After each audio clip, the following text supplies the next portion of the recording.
دو نسبت حاصل ہے. کتنی؟ پہلی نسبت کلام اللہ، کہ آج کا یہ جلسہ کلام مقدس کے حفاظ اکرام کی عظمت اور ان کی دستار فضیلت کے لیے رکھا گیا ہے. تو پہلی نسبت کیا ہوئی؟ بولو بھائی. کلام اللہ، یعنی اس جلسے کا رشتہ اللہ کے کلام سے جڑا ہوا ہے. تو پہلی نسبت اس جلسے کی، زور سے بولو، کلام اللہ. اور دوسری نسبت اس جلسے کی ولی اللہ، کہ آج کے جلسے کی صدارت زمانے کا ولی کامل اور اپنے دور کے قطب کا اجل خلیفہ جناب احمد خان پوری کے مولانا عبد المجید صاحب کی صدارت میں میں بیٹھا ہوں آپ سے بات کرنے کے لیے. تو مجھے بھی فخر ہو رہا ہے. کلام اللہ کی نسبت، ولی اللہ کی نسبت، اور نسبت کو اگر سمجھانا شروع کروں تو کھانا تو چھوڑو، سحری یہی کھا کر کے آپ کو اٹھنا پڑے گا. سبحان اللہ. میں سب سے پہلے ان لوگوں کو دل کی گہرائیوں سے مبارکبادی دیتا ہوں جنہوں نے اللہ کے کلام کو اور کلام ربانی کو سینے میں بسانے والے کی عظمت کو سمجھا اور انعامات دیے.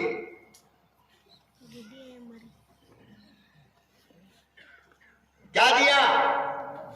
انعام دیے. جس سے جو بنا وہ دیا.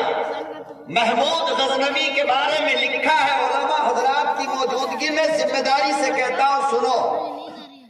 محمود غزنوی کے بارے میں لکھا ہے کہ ہر سال ایک عالم کو اپنے دربار میں بلا کر محمود غزنوی سونے کے سکے پہ تولتا تھا. کس پہ؟ کس پہ؟ ہاں، سونے کے سکے پہ. اور جتنا وزن اس عالم کا ہوتا وہ پورا سکہ اٹھا کر کے اس عالم کو دے دیا جاتا تھا. اللہ اکبر کبیرہ. اسی لیے اللہ کے نبی نے محمود غزنوی کو خواب میں آ کر کے کہا تھا کہ محمود، تیری جھولی میں میری شفاعت کے لیے اور تو کچھ نہیں ہے مگر وارث انبیاء کا اکرام موجود ہے.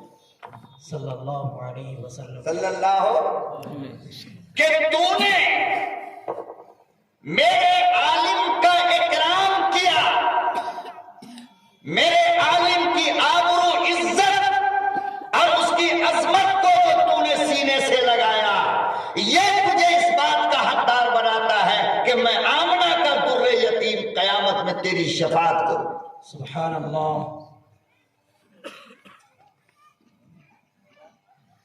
اور میں سمجھتا ہوں جن لوگوں نے اکرام سے نوازا ہے، شاید یہی ادا اللہ کو پسند آ جائے اور آج کا یہ عمل آپ کی مغفرت کا ذریعہ بن جائے.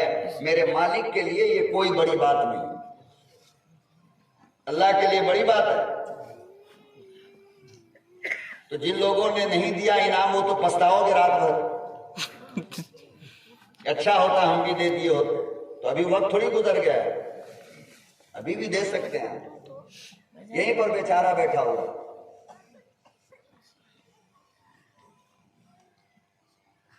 بہرحال میرے محترم بزرگوں اور دوستوں، آپ بالکل اطمینان و سکون کے ساتھ بیٹھے رہیں.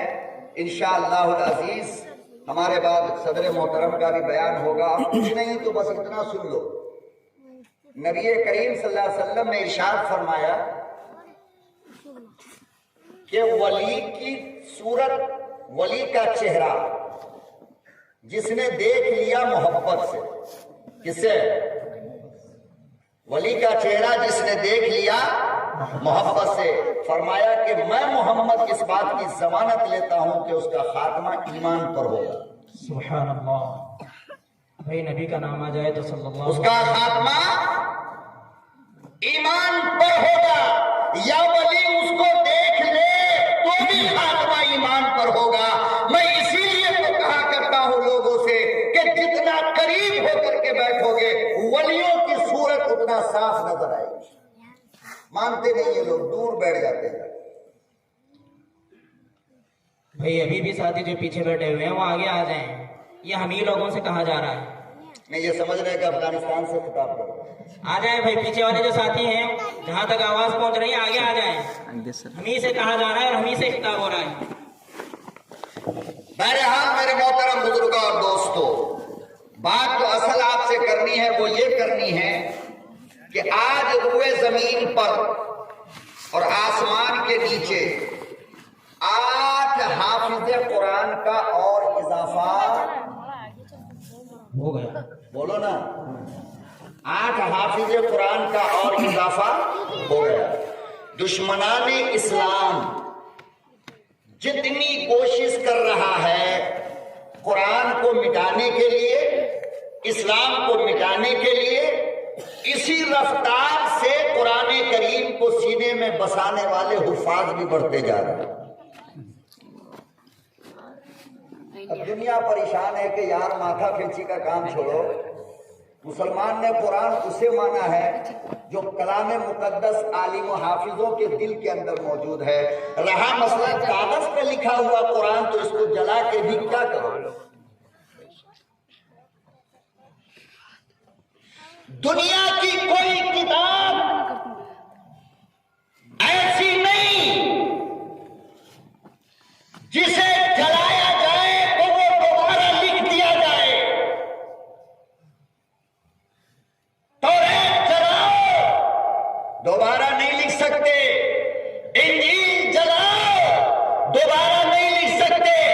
زبور جلاؤ، دوبارہ نہیں لکھ سکتے۔ یہ دنیا کی ایک کتاب ہے جس کو جلا کر راکھ کر دو، 2 منٹ کے اندر لکھ دیا جائے۔ سبحان اللہ، اللہ اکبر کبیرہ۔ کتنی دیر میں؟ دیکھو 8 مولوی حافظ جی بیٹھا ہوا ہے، کتنا؟ اب پرانا سب جو ہے ایک دم گھسا پیٹا حافظ جی جو نیند کے حالت میں بھی قرآن کی تلاوت صحیح کرتا ہو، ان سے بچا پاؤ؟ 1847 کی بات ہے، 1800 ہندوستان میں مسلمانوں کا تقابل انگریز سے ہو رہا تھا اور انگریز کے پسینے چھوٹ رہے تھے، تو برطانیہ میں بیٹھا ہوا اس کے کمانڈر ان چیف نے رپورٹ مانگی ہندوستان میں جو انگریزوں کا کمانڈر تھا کہ بھائی مسئلہ کیا ہے؟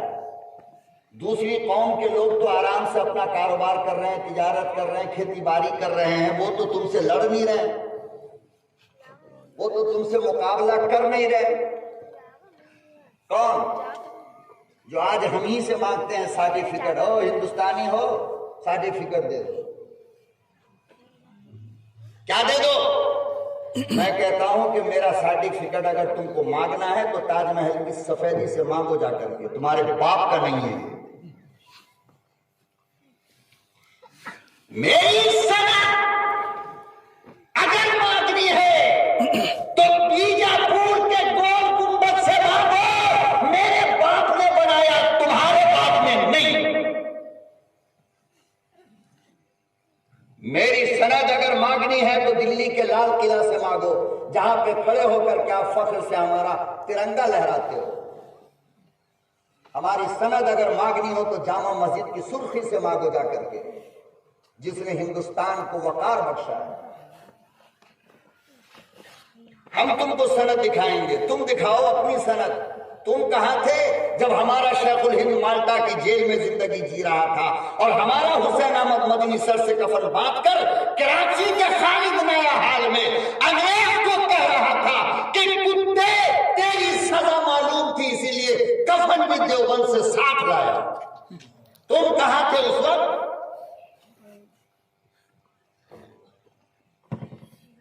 ہم تم کو سند دکھائیں، ہم سرٹیفکیٹ دکھائیں؟ بہرحال انگریز نے پوچھا، برطانیہ والے نے رپورٹ مانگی کہ بھائی اتنا زبردست ٹکر کیوں ہو رہا ہے؟ تو انگریز نے یہاں سے 2 بات لکھی ہے اور تاریخ کے وقت میں یہ الفاظ موجود ہے۔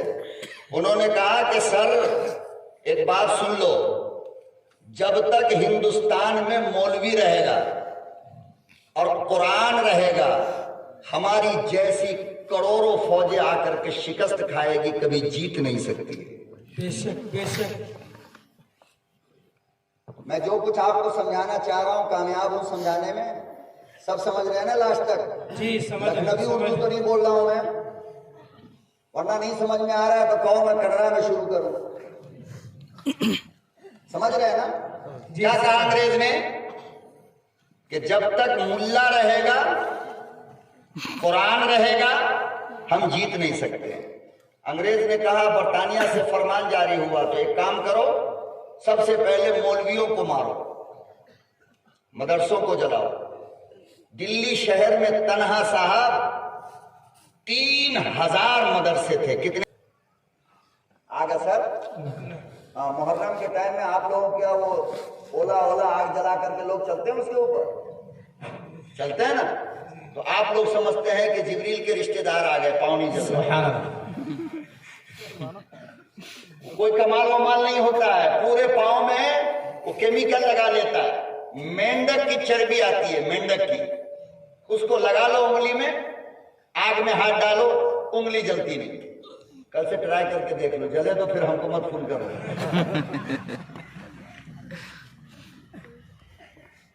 تو پورے انجیل پر کیمیکل لگا کے آیا، مسالہ۔ اور شاہ صاحب سے کہنے لگا شاہ صاحب تم کہتے ہو قرآن حق ہے، میں کہتا ہوں کہ قرآن حق نہیں بلکہ انجیل حق ہے۔ تم کہتے ہو کہ قرآن سچی کتاب ہے، میں کہتا ہوں انجیل۔ تم کہتے ہو کہ قرآن کی حفاظت ہوگی، میں کہتا ہوں انجیل کی حفاظت ہوگی۔ کہنے لگا کہ ایک کام کرو، تم اپنے قرآن کو اٹھاؤ اور میں اپنے انجیل کو اٹھاتا ہوں، اور دونوں آدمی دونوں کتاب کو آگ میں ڈالتے ہیں، جس کو آگ جلا دے سمجھو وہ جھوٹی کتاب ہے، اور جس کو آگ نہ جلائے سمجھو وہ سچی۔ شاہ عبدالعزیز محدث دیلمی ولی کامل تھے نا، دیکھ لیا اور سمجھ لیا کہ یہ چال بازی کر کے آیا ہے۔ اسی لیے تو میرے نبی نے کہا تھا اتقوا الفراست المومن، ولیوں کی نظر سے بچ کے رہا کرو۔ کیوں؟ انہ ینظر بنور اللہ، اس لیے کہ وہ دل کی آنکھ سے تیرے عیب کو دیکھ لیتا ہے۔ اس لیے جب اہل اللہ کے پاس جاؤ تو دل کو ذرا پاک صاف کر کے شرارت ورارت باہر ڈال کر کے جایا کرو، ورنہ پورا پول کھل جائے گا اندر جاؤ گے، ہے نا؟ امام اعظم ابو حنیفہ رحمۃ اللہ علیہ دریائے دجلہ میں وضو بنانے کے لیے دریائے دجلہ میں بیٹھے، اچانک اپنے ہاتھ کو کھینچ لیا، جدھر سے پانی آ رہا تھا ادھر گئے تو دیکھا ایک جوان غسل کر رہا ہے۔ امام اعظم نے فرمایا بیٹے زنا نہیں کیا جائے، نہیں سمجھے؟ تب اللہ ہی آپ کو سمجھائے۔ اتنے سمپل انداز میں بول رہا ہوں، پھر بھی آپ نہیں سمجھ رہے ہو۔ کیا کہا؟ بیٹے زنا نہیں کیا کرتے۔ کہنے لگا کہ پاگل ہو گئے ہو، میں زنا کر کے آیا ہوں۔ کہا ہاں۔ کہا کیسے معلوم ہوا؟ کہا خدا کی قسم اس پانی سے زنا کی بدبو آ رہی۔ اللہ اکبر۔ اتق الفراست المومن، اہل اللہ کی نظروں سے بچ کر رہا کرو، ورنہ پکڑے جاؤ گے، بچو گے نہیں۔ حضرت عثمان مسجد نبوی میں تقریر کر رہے ہیں، اچانک ایک صحابی آ گئے، راستے پر کسی عورت پہ اچانک نظر پڑ گئی۔ پہلی نظر تو معاف ہے، لیکن یہ کس کے لیے معاف ہے؟ ہم جیسے شیطانوں کے لیے، ورنہ ولیوں کے لیے تو وہ بھی قیامت سے کم نہیں۔ یہ نظر پڑی کیوں؟ نظر فتویٰ یہ ہے کہ پہلی نظر معاف ہے، تقویٰ یہ ہے کہ پہلی نظر پڑی کیوں؟ اسے کیا کہتے ہیں؟ تقویٰ کہتے ہیں۔ اور تیسرا کیا ہے وہ میں نہیں جانتا، کہ پڑی تو پڑی، اب ہٹائیں گے کیوں؟ دیکھیں گے کہاں تک جاتی ہے۔ اور آج اگر موڈ نہیں بھرا تو پھر کل کتے کی طرح کالج کے گیٹ پہ کھڑے ہو جائیں، پھر کھڑے ہوں گے۔ جیسے کسائی کے دکان پر لٹھڑ کے انتظار میں کتا کھڑا رہتا ہے، نہیں اس طرح دوسروں کی بیٹیوں کی آبرو سے کھیلنے کے لیے ہمارا جوان کھڑا رہتا ہے، کبھی سرکل پہ، کبھی روڈ پہ، کبھی کالج کے گیٹ پہ، کبھی اسکول کے گیٹ پہ، کبھی بازار میں۔ جب بھی نظر تیری دوسرے کی اماں پہ جائے اپنی اماں کو یاد کیا کر، جب بھی دوسرے کی بیٹی پہ نظر گندی ہو تو اپنی بیٹی کو یاد کر لو، ہے تو ٹھیک نہیں تو ہوگی نا۔ اور تم اگر تم دوسرے کی بیٹی پہ نظر ڈالا تو یہ ہو نہیں سکتا کہ آپ کی بیٹی پر گندی نظر ڈالے بغیر آپ کی موت آ جائے۔ جیسا کرو گے ویسا پاؤ گے، نہ مانے تو کر کے دے۔ دوسرے کی بیویوں کو دیکھنے والے اپنی بیوی کی حفاظت تم نہیں کر سکتے ہو، کیوں؟ الخبیثات للخبیثین والخبیثون للخبیثات، یہ میرے رب کا فیصلہ ہے کہ بیوی پاک تب ہوگی جب مرد پاک ہو، اور مرد پاک تب ہوگا جب بیوی پاک ہو۔ یہ نہیں ہو سکتا کہ تم دوسروں کی ماں بہن کو دیکھو اور تمہاری ماں بہن بچ جائے گی۔ انسان صاحب ایمان بن کر کے دنیا میں زندگی جیو، سمجھے نہیں؟ تاکہ کل قیامت میں فخر سے اللہ کی عدالت میں جواب دے سکے۔ میں کیا کیا بتاؤں اور کیا کیا سناؤں، آپ کیا چھوڑوں اور کیا بتاؤں، سمجھ میں نہیں آ رہا۔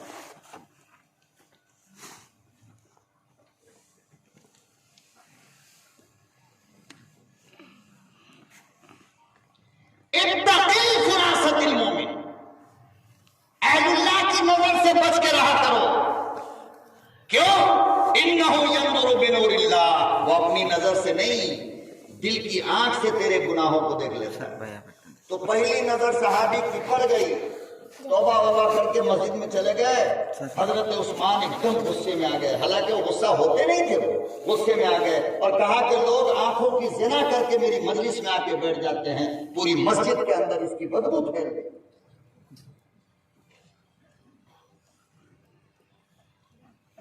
ہو گیا ہے بھی بھائی، ٹائم ہو گیا ہمارا۔ نہیں، ابھی وقت ہے۔ تو شاہ صاحب نے، شاہ عبدالعزیز محدث دہلوی نے اپنے دل کی نظر سے دیکھ لیا کہ یہ گورا چمڑی والا کیمیکل مار کے آیا ہے کتاب پر، سمجھے؟ تو شاہ صاحب نے کہا کہ کام کرتے ہیں نا، کتاب بیچارہ غریب کیا بگاڑا ہے جو اس کو جلاؤ گے؟ تم اس کتاب کو ماننے والے کہتے ہو ہم حق پر ہیں، اور میں اپنے قرآن کو ماننے والا کہتا ہوں میں حق پر ہوں۔ ایک کام کرو، دونوں اپنی اپنی کتاب کو اپنے سینے سے لگاتے ہیں اور ہم خود آگ میں چلتے ہیں۔ اب بدن پہ تو کیمیکل لگایا نہیں تھا، یار کا پتلون ڈھیلا ہو گیا، آگ کا شعلہ بھڑک رہا ہے، انگریز وہیں پہ پٹکا کتاب کو اور بھاگا۔ حضرت شاہ عبدالعزیز محدث دہلوی رحمت اللہ علیہ کہتے ہیں اللہ کی قسم میں نے قرآن کو سینے سے لگایا، آگ کے قریب جا کر کے کھڑا ہوا۔ شاہ صاحب کہتے ہیں اللہ جانتا ہے اس آگ سے جنت کی خوشبو آ رہی تھی۔ سبحان اللہ۔ شاہ عبدالعزیز محدث دہلوی کہتے ہیں میں پریشان ہو گیا، یہ کیسے ہوا؟ فرماتے پھر مجھے خیال آیا کہ اگر خلیل اللہ پر آگ جنت ہو سکتی ہے تو حبیب اللہ کے غلاموں پر کیوں نہیں؟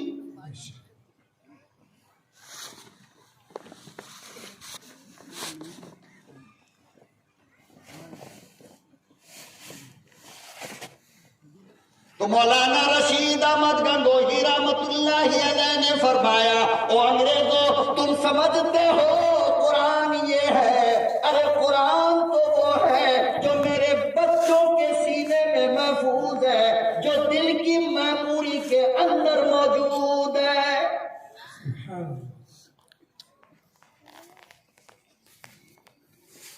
کتنا جلاؤ گے، کہاں تک جلاؤ گے، تمہاری مرضی، بچہ سناتا رہا انگریز نے کہا او مولانا میں واپس دلی جا رہا ہوں. دلی گیا اور کہنے لگا کہ علماء کو مارنا آسان ہے مگر قرآن کو مٹانا آسان نہیں.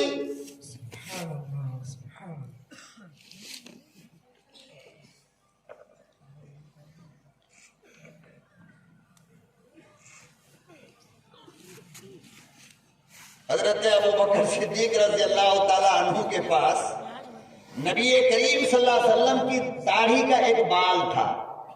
کیا تھا بھائی؟ داڑھی کا ایک بال. اور انہوں نے اس بال کو بیروے میں رکھا تھا حفاظت سے, سونے کی ڈبی میں. تو سیدنا ابوبکر صدیق کہتے ہیں کہ میں ایک مرتبہ گھر آیا, دروازہ میں نے کھولا اپنے ہاتھ سے. کس نے؟ کہتے اندر جو گیا تو قرآن کے تلاوت کی آواز آ رہی تھی. قرآن کی تلاوت کی. کہتے ہیں میں پورے گھر میں تلاش کیا کہ تلاوت کر کون رہا ہے, لیکن کوئی آدمی نظر مجھے نہیں آیا. ابو بکر صدیق گئے اور جا کر کے پیغمبر اعظم جناب رسول اللہ صلی اللہ علیہ وسلم سے فرمایا یا رسول اللہ یہ واقعہ پیش آیا ہے. اللہ کے نبی صلی اللہ علیہ وسلم نے فرمایا ان الملائکۃ یجتمعون علی شعری. او ابو بکر وہ اللہ کے نوری فرشتے ہیں جو بال کے چاروں طرف بیٹھے ہوئے یجتمعون یقرؤون القرآن. سبحان اللہ. یہ اللہ کے نوری فرشتے ہیں جو میرے بال کے چاروں طرف بیٹھ کر اللہ کے قرآن کی تلاوت کرتے ہیں.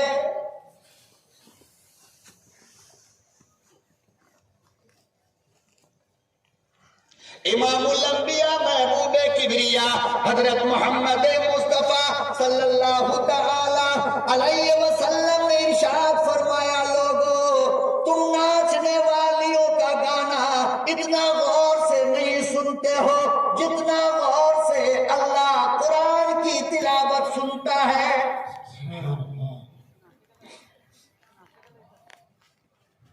وہ پاکیزہ کلام جس کا اللہ خود جس کی تلاوت کرے, ملائکہ تلاوت کرے, انبیاء تلاوت کرے.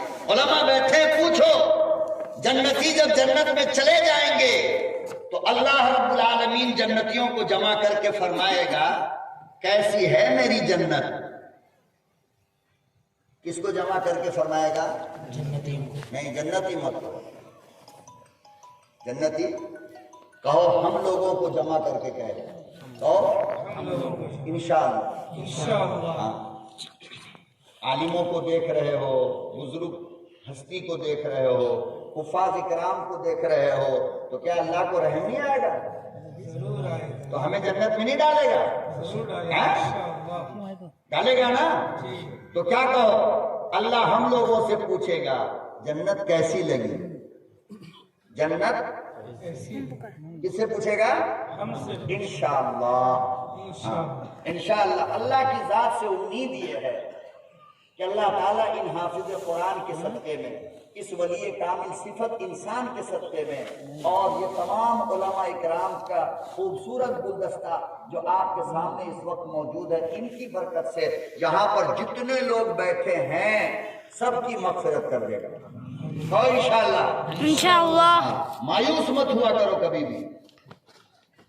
سمجھ رہے ہو؟ مایوس, اللہ کو بڑا غصہ آتا ہے جب کوئی بندہ مایوس ہوتا ہے. کیا اللہ کی طاقت پر یقین نہیں تجھے؟ گناہ ہو گیا تو کیا ہو؟ گناہ ہو گیا تو کیا زہر پی کے مر جائیں؟ کیا کریں؟ اللہ کہتے نہیں, آسمان سے لے کر زمین تک گناہوں سے بھر دے, اور ایک مرتبہ دل سے بول تو صحیح میرے اللہ میری توبہ. اللہ کہتے ہیں تیرے بولنے میں دیر ہوتی ہے, میرے معاف کرنے میں دیر نہیں ہوتی. مایوس مت ہو, بڑا رحیم ہے وہ. کیا ہے وہ؟ دیکھو نا قرآن کا آغاز کس سے کیا ہے؟ ابتدا میں ہی پہلی آیت میں رحمان بھی لے آیا، رحیم بھی لے آیا، اور اس سے پہلے بسم اللہ میں بھی رحمان لے آیا، رحیم لے آیا۔ ارے اللہ کے بندو، تیرا رب یہی بتانا چاہتا ہے کہ جب آگے قرآن پڑھو گے نا تو بڑے سخت مسئلے نظر آئیں گے، تو گھبرانا مت۔ کیوں؟ اس لیے کہ تیرا رب رحمان بھی ہے، رحیم بھی ہے۔ سمجھتے نہیں ہو بات کو؟ اللہ کے راز کو سمجھا کر۔